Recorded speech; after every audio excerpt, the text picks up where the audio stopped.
On today's show, Google buys more robots, Sony's president steps down, Marvel vs. Capcom 2 is getting pulled, another Nintendo Direct, and a fool in his iPhone, Cookie, are soon parted. It's Buffalo Bulletin time.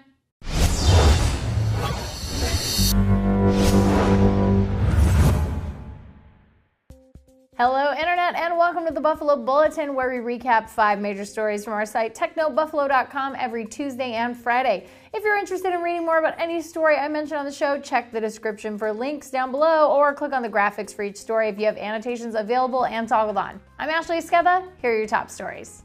Google took another step towards AI autonomy this weekend, announcing they'd acquired engineering company Boston Dynamics. If you're not familiar with that name, you probably know their work anyway. This is the company that worked closely with DARPA to create some really crazy robots like Petman and Wildcat. It's also likely ex-Android head Andy Rubin will be working with Boston Dynamics on their future projects, as he was moved over to robotics earlier this year. This is the 8th robotics company Google's bought in the last 6 months, which pretty much means we better find John Connor before the Terminators do. In a surprising move, president of Sony Electronics and COO Phil Molyneux stepped down yesterday.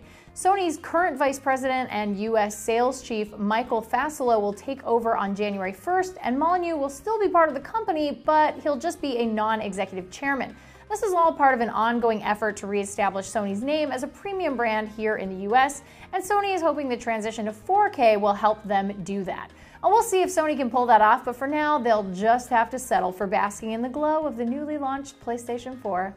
Over in gaming, it appears Marvel vs. Capcom 2 is getting pulled from both the PlayStation Network and Xbox Live Arcade. If you're a PlayStation gamer, you'll have to act quickly. MVC2 will be removed from the PSN store by tomorrow. Xbox Live Arcade users have until the 26th of this month to pick up a copy.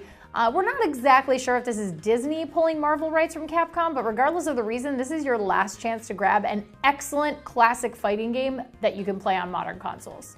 Also in gaming, Nintendo announced another Nintendo Direct event this morning, and it's scheduled for tomorrow.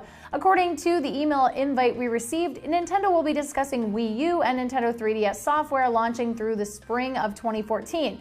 Now, I'm hoping that we'll not only see scheduled releases for Q1 2014, but also maybe a trailer or two for some new first-party titles. I personally have my fingers crossed for a new Metroid announcement, but I also will not be holding my breath. Lastly, our wildcard story for the day is the tale of a joke gone horribly wrong. An LA comedian decided he wanted to get pulled over for driving and talking on an iPhone made out of a cookie. When he finally got stopped, the comic took a bite out of his iPhone and asked if cookies were illegal. The annoyed cop then checked the guy's license and found a warrant for unpaid parking tickets. The comedian was arrested and his car was impounded. And that, friends, is how this story went from kind of amusing to hilarious. That's the Buffalo Bulletin for today. If you enjoyed the show, a thumbs up would be super awesome of you. And if you want more great Techno Buffalo video content, please subscribe to our YouTube channel by clicking this giant subscribe button. See you guys next time.